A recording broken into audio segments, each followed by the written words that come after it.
hope you had some of that great food, and hopefully you don't get sleepy. Okay, so now that we went over, some of the research regarding parenting, I want to go into the actual, how do we put it into practice type of thing, because it's great to have all this research, but then it's like, what do I do in therapy with my clients, and how do I educate the parents, right? What strategies do I use to help parents be more responsive, right? So I want to talk a little bit about Rudolf Drakers. He is or was a prominent psychiatrist and educator who contributed significantly to the field of parenting through his theories on positive discipline. So a lot of the, even he did a lot of work in classrooms as well, and working with teachers and educators. And his theory, it's kind of like it comes from Adlerian philosophy. And so there's a program that's called STEP. I forget what each letter stands for, but something like for effective parenting. And when I first started, my clinical work, I did a practicum at a school-based setting where I provided parenting classes using that program.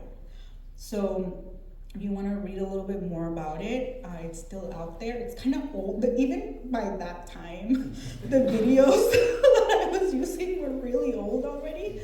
So now, you can imagine, but it may have been updated, I'm not sure. But it's really cool. And so we'll go into the philosophy and why, some of these strategies work, okay? So, so Rudolf believed that on the importance of fostering mutual respect, cooperation, and intrinsic motivation in children, advocating for a parenting approach that promotes long-term psychological well-being.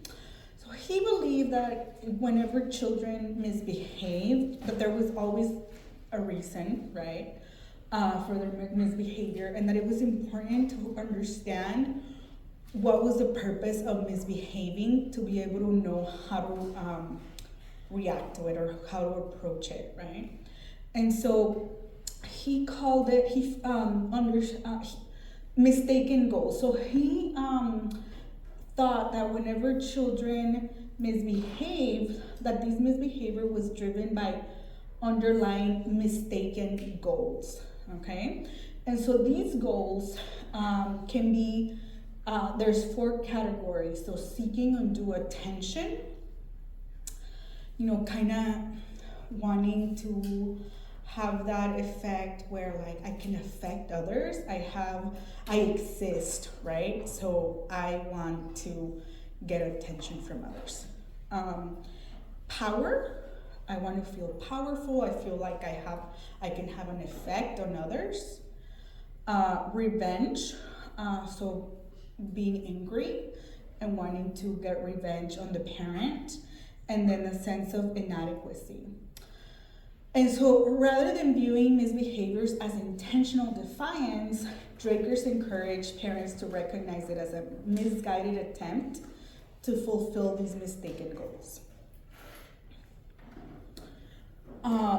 Another important concept in his approach was that children want to feel like they belong.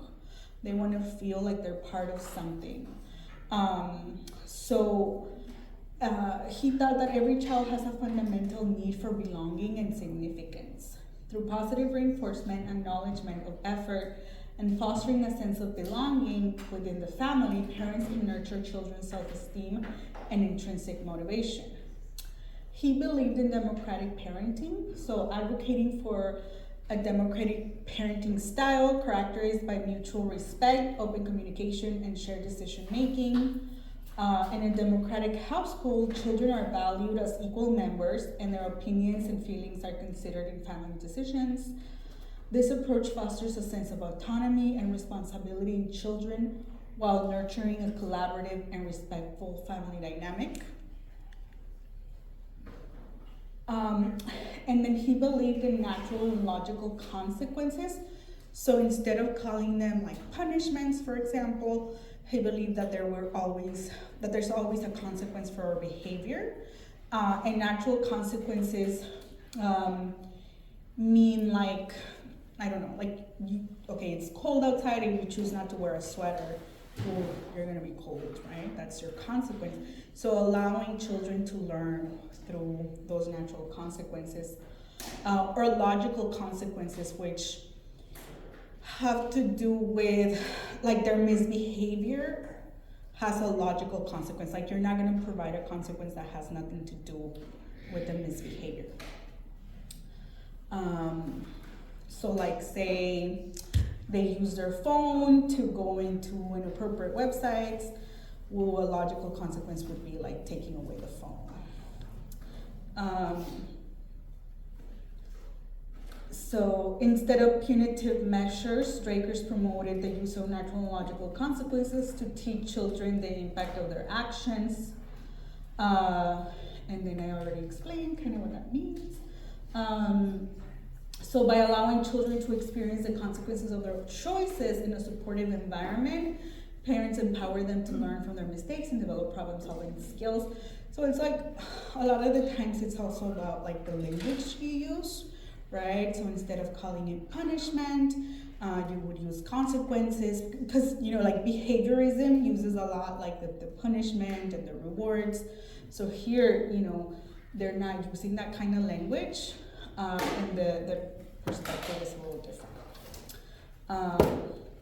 And then avoiding power struggles. So it's also the idea that like you're the parent, right? So you don't engage in a power structure or a power struggle with the children.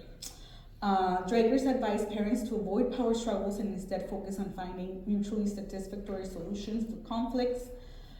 But by maintaining calmness, empathy, and assertiveness, parents can de-escalate conflicts and model effective conflict resolution skills for their children. This approach helps children feel heard and respected while fostering a cooperative atmosphere within the family. So it's also about like in the emotional regulation, like helping the parents to emotionally regulate. You know, when like a kid, their child is throwing a tantrum, and then the parent gets very stressed, you know, and maybe even takes it as like a personal attack. It's more about understanding like what is happening with him, you know, what are the emotions that the child is experiencing, so that there's no resentment, you know, being built within the parent. And because, okay, if we go into like physical discipline, like why would the parent, if the goal is for the child to stop crying, why would the parent spank him? Right? So kind of understanding what's the goal of the intervention. Because a lot of the time the spanking is not about helping the child, but it's more about the parent having to like release their frustration, right? So if we get the parent to self-regulate, then we'll be better able to manage those behaviors and to avoid physical discipline, right? Or corporal punishment. But, you know, a lot of the times parents don't have this information, right? So the easiest thing for them is to spank or throw a chancla, or so and again, yeah, because it's easy, you know, coming up with these ideas is like very intentional, right? And so if they don't have the information, they're probably not going to do it, right?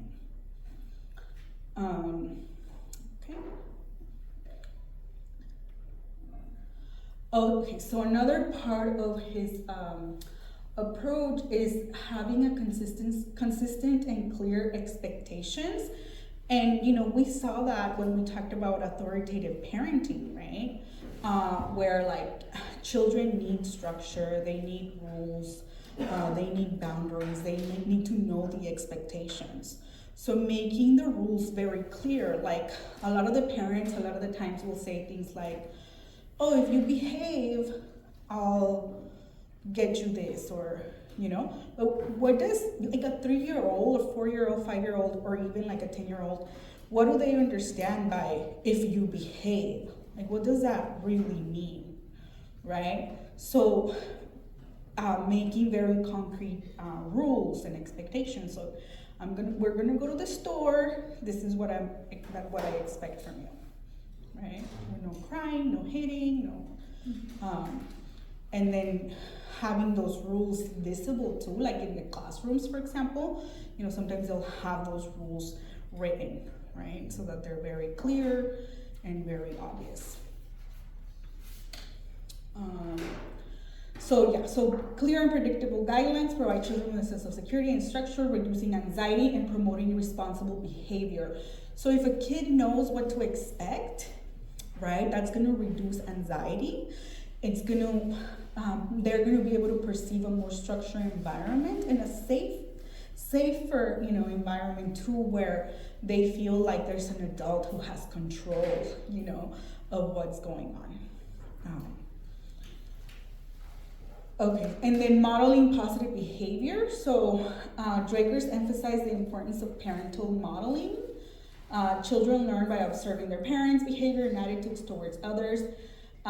He encouraged to model kindness, empathy, cooperation, and problem-solving skills in their interactions with their children and others.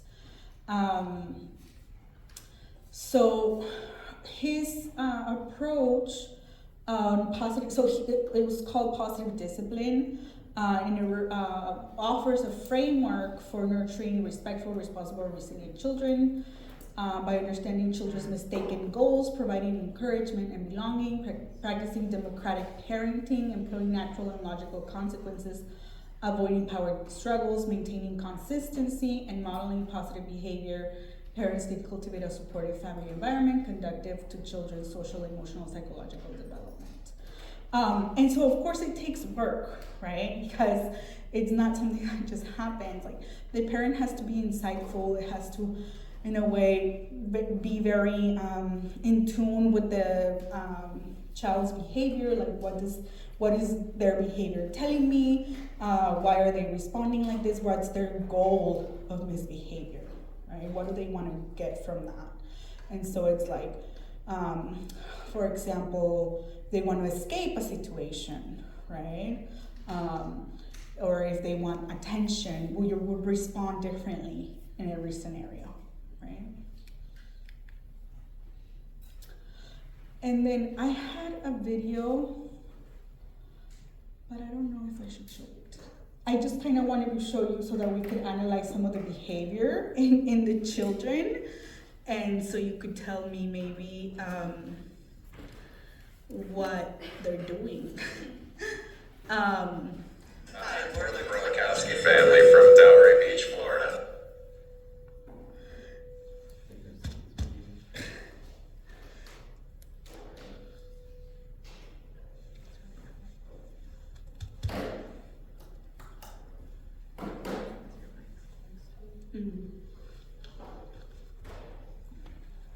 So we'll just watch like 5 minutes. I'm Shannon. And I'm John, and we have 4 children. Kaylee is 9. Johnny's 7, Harley is almost 4. and Thomas is 2. I'm the parish manager at a Catholic church. And I am a cook at the same church. What are you doing with all the forks? I work 24/7. I also have a lot of council meetings that I attend to that keep me late. Kaylee's Kaylee's a way. bully, yes. She's not a bully. She is. What's Mum doing about this? I mean, come on. John. I'm not playing. Johnny can be very relentless. I mean, if he wants something, he's going to keep on it. You're not getting it. No.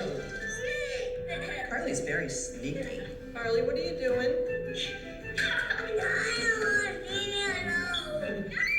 Thomas, he could get a little aggressive. When he wants something, he wants it. Now, Stop it! I don't handle any fighting with the kids. Kaylee and Johnny, they hurt one another pretty bad. It has gradually gotten worse and worse. They push and they punch and they rip hair out. Boy, gladiators. Stop it. Frankly, they don't listen to me anyway, so I can't do anything about it. I'm out. They're not bleeding. What do they need me for? Oh, great. Like ignoring it is resolving it. I don't have any parenting skills. Don't put it on her face. Do you agree? Yeah. Skateboards and scooters belong outside.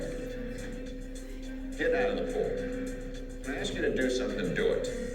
I don't like this modern parenting. You know, when I grew up, there wasn't timeout. Johnny, can you grab your skateboard out of the grass over there? I'd rather just crack him across the rear end and let him know that that's an attention getter.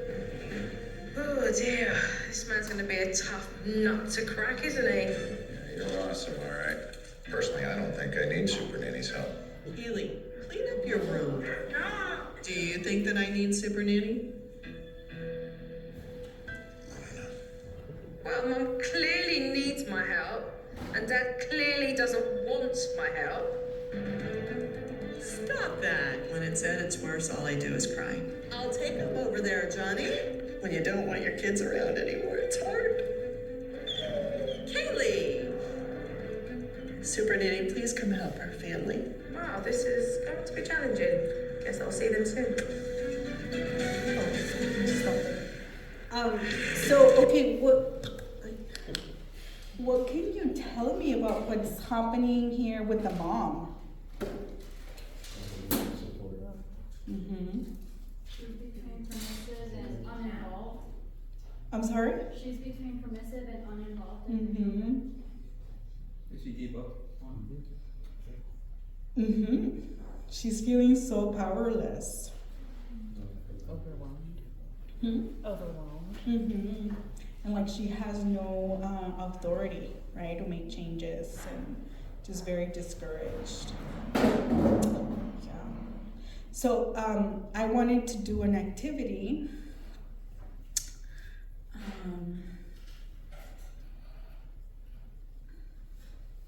So the top is moving. Yeah. Oh, I think we're not there yet. Okay. Well, I think we should go into that already. So I want you to think of your least favorite client. We all have one. And so why is he or her your least favorite one? Who can tell me? Who wants to share? Mm-hmm. When I used to do ABA, I had this time where he had a bunch of like health stuff, but one thing was he was aggressive, and the problem that I felt with him was that the mom enabled him a lot.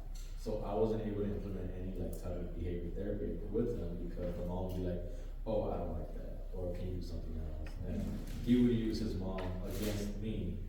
Whenever he didn't want to do something, he would get his mom be like, "He's bothering me, he's doing this and that," so she'd get in the way and be like, "Can you do something else?" And I felt that was very frustrating to me because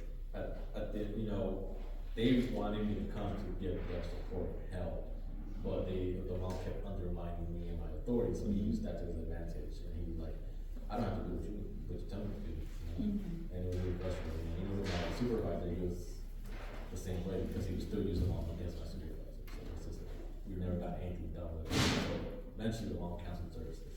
Mm-hmm. So what kind of emotions did this elicit for you? It was very frustrating. I was like, I want to help you, but you're not letting me, and you know how to get around me. That was just annoying to me. Because like really, like, you have like a way to get around me, but it shouldn't be that way. Mm-hmm. Okay. Maybe also like feeling a little powerless, like I can't, like they they won't Yeah. really do. It's just like, if this was with my family, it would have been that way, but Yeah. yeah, the mom was definitely giving him a lot. Yeah, so he had an ally pretty much. Pretty much, yeah. His side But of she was it. the one asking for help, so it's like, Yeah. But not willing to really follow up, Follow right? through, yeah. Mhm. Who else? Who can tell me? Sit back. Similar to how we shared, when I used to do ABA, I had a school-based client that was known for making claims that his one-on-one would hurt him. And even more so that he had very high self-injurious behaviors. So he would do things, he would hurt himself on purpose. And he knew exactly where to do it so that people wouldn't see, because he would do it either with the teacher, either with other teachers. Like there was one incident where he went to the kindergarten area and hurt himself with the little like plastic basketball thing. And gave himself a big scratch in his face, and he had told the principal that it was the other one-on-one that I alternated with. So he would do those types of things a lot, and he had a lot of escape behaviors as well. So even more reason, and the other teachers kind of enabled him. We're kind of like, he ran away, oh well. So then, because it was how he shared, it would result into a lot of like, I feel, even though they tell me to use the holds, I feel like I can't, because he's gonna say, oh, well, she hurt me, she gave me a bruise that I gave myself. Mhm. So what do you think would be the mistaken goal here for that child? Maybe. All the above. Maybe the Yeah. undue attention The too, attention. primarily. And maybe power, like wanting to Yeah, it was gain a power difference, it was from. older. Good. Okay. Anyone else who can share who your least favorite client is? So I have a You don't have to say names, obviously. Yeah, I have a second grader who is, I believe, 7 years old. He has a history of shutting down in classes. Like, there's like a pattern of transitioning to something new. So like, transitioning to a new grade has been a challenge. And recently, I've been noticed that he's not doing great academically, and the school staff, they are thinking of diagnosing him with ODD, something which and then after talking with my supervisor and just talking around with people who know like the DSM stuff, like it seemed unlikely, and I thought it was a little bit unfair that they were just gonna call it ODD and then just end the day there, just because, okay, yeah, he shuts down. And while yes, he is a challenge in therapy because he wants to like, he has a reward system, but sometimes he wants a reward right away, and just kind of like let him know, like, you know, it's not always like that, especially when you transition more into higher grades. But just, I feel like the school has slowly given up, just for the fact that they're thinking about like, let's diagnose him ODD and bam. And then there's a reason why, once you diagnose him with ODD, there's a reason why he's not changing, and we don't have to really offer any interventions, right? Okay, how do you feel? What kind of emotions does this bring? That's a good question. Mm-hmm. I don't really know how I feel about it. I would say frustrated, but the reality is I'm not frustrated. I guess confused would be a better emotion, just because it's always been a challenge how to go about it with each session, and just understanding all these news that's going around with the counselors, and they're like, hey, this happened such and such, after the fact that it already happened. Okay, what about defeat? Feeling defeated? I'll say, sure, there's like a small level of it, I would say, but I wouldn't say it's not too much where like, alright, I give up with this one. True. Okay. Anyone else? And the reason why I'm asking how do you feel is because you only see this kid once an hour per week, right? And they're with the parent 24/7, right? So how do the parents feel? The lady in that video, right? She just seems so discouraged and powerless and defeated. She has really no autonomy and no power to fix the situation, and then the dad's not very helpful, right? So that's really important for you to just kind of remind yourself of, because yes, there's a lot of frustration, like, oh, this parent, like, they're not doing anything, they're not helping, you know, but reminding yourself that they've been with this kid for a while, and so, no one has helped them so far, so it's gonna be really easy for them to just feel defeated, right? So maybe offering some solutions, offering help, can be very helpful and empowering to these parents, right?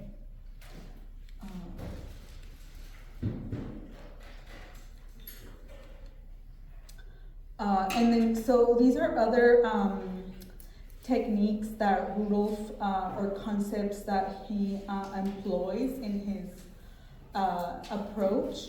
And I remember the name of the program that I did. It's called Systematic Training for Effective Parenting. So spending quality time alone, okay, with just that one child, you know. They don't have to spend a lot of time, because they may have other kids too, right? But even if it's just 15 minutes, it's like those 15 minutes are just for that one kid. And it's like, you are the most important thing, you know, these 15 minutes. And that's just gonna be so powerful, okay? Empathy and understanding, putting yourself in your child's shoes. So like, you as a therapist also reminding yourself, like, oh, what was it like when I was an adolescent? What was it like when I was 10 years old and I had these issues come up, right? I think that we forget to do that, and parents forget to do that as well. So reminding parents to do that. Consistency and predictability. Again, we're seeing that like in all the research, and how important that is for children, you know, to know what they're going to be doing next week, or to have a general idea, you know, that their life is not going to be something unpredictable for next week, right? And then that consistent, the parent being there consistently. Positive reinforcement, of course, you all know that, you know, praising, encouraging desired behavior. So instead of like yelling all the time because they're doing something wrong, what are they doing right, you know? And noticing that behavior, because a lot of the times parents are not going to praise the good behavior, you know? It's just like, because they're not being bothered with good behavior, right? So they don't take the time to actually acknowledge it. But that's the behavior that we want to acknowledge. Because then the kid will know, oh, this is what good behavior is, and this is what she wants more of, and this is how I get praised, so I want to get praised. And then feeling respected, conflict resolution skills. So being able to also like help, if they're siblings, help them resolve conflict. Amongst themselves, not always like jumping in and solving it for them, but rather allowing them to like resolve it on their own. So encouraging negotiation, compromise, okay. Of course, unconditional love and acceptance, quality over quantity, and then self-care for parents, because if they're not taking care of themselves, they're, you know, gonna be burned out, and it's going to be so much harder for them to really manage those behaviors. And then that's what we already did. And so empowering parents.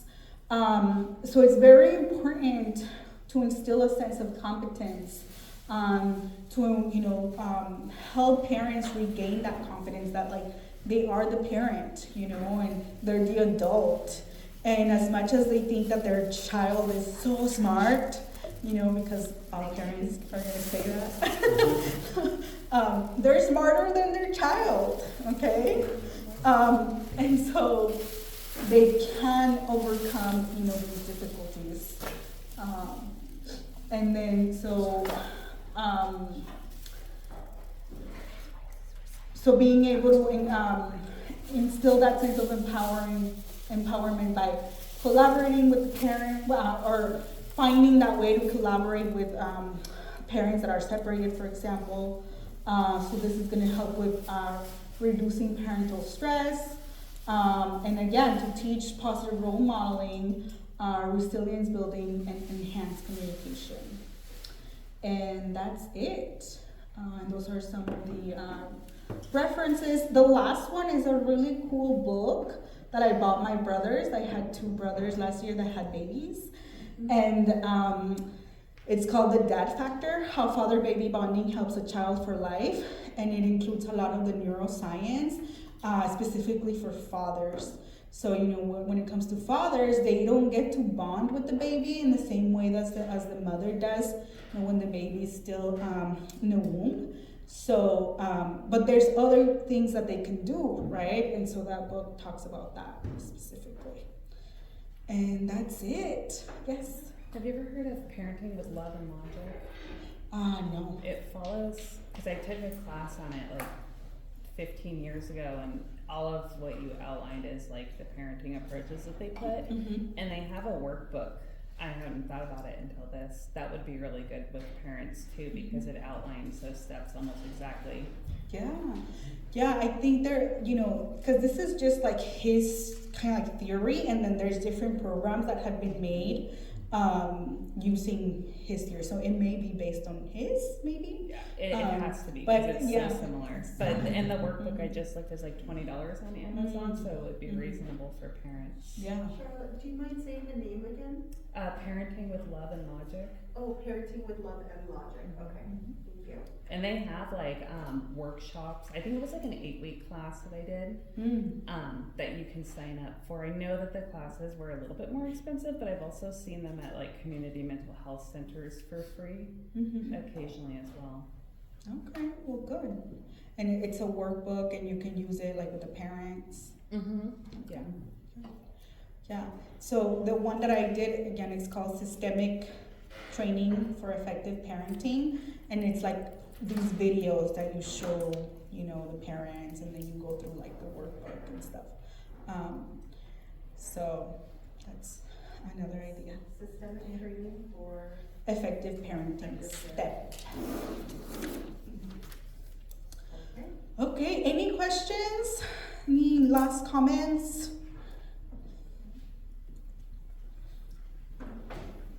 I want to go back to where you started first with the neural stuff, and as you mentioned that I forgot which hormone is the love one. Right? Oxytocin. Oxytocin, right?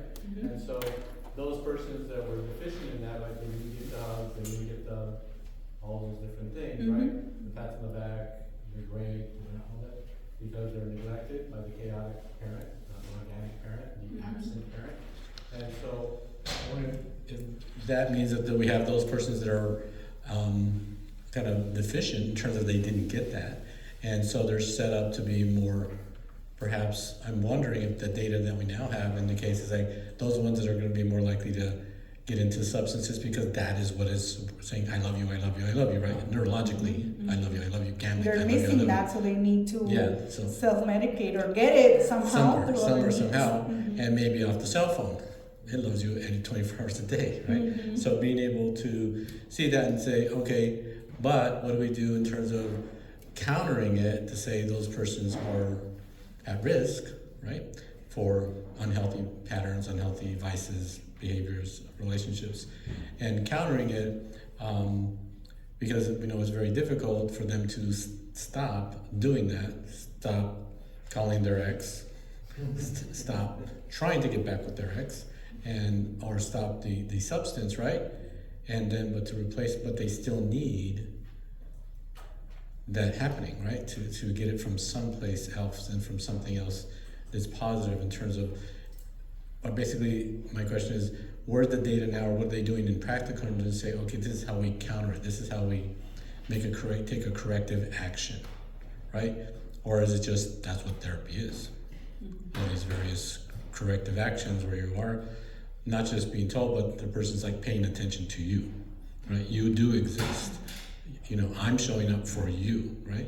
And there's And different that things quality time that you're spending with them. Who else is spending 1 hour per week just with them, right? So. And also the data in terms of, because we talked about it last time, it's like to have them learn to self-regulate by teaching them the grounding techniques, etc. And it's like so that they're able to then pay attention to us and to the therapist and say, oh, you do really at a neurological place of this is hitting, this is you know, this is being attended to by my brain. This is being remembered. This is being recalled, right? So it really does exist, because so many times there's this cynicism. People don't care. They don't care. You don't care. Like I said, you know, you're here for the money. That there's other ways to make more money than what we usually do, right? So anyway, kind of along those lines in terms of what the data's saying, or are there people that are researching that, so that we can in practical terms get reinforced for what we're doing and say this will help. Yeah.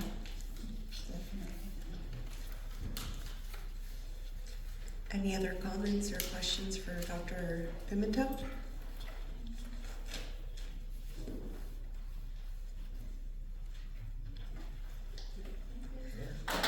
Thank you so much, Dr. Pimentel.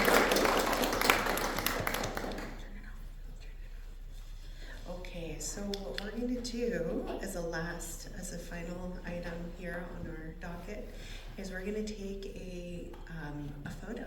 We're going to take a group photo, and I think there are some items on the back table as well. Is that correct, Rosie? Yeah. Okay, so some leftovers already packed for people to take. And where are we taking the photo?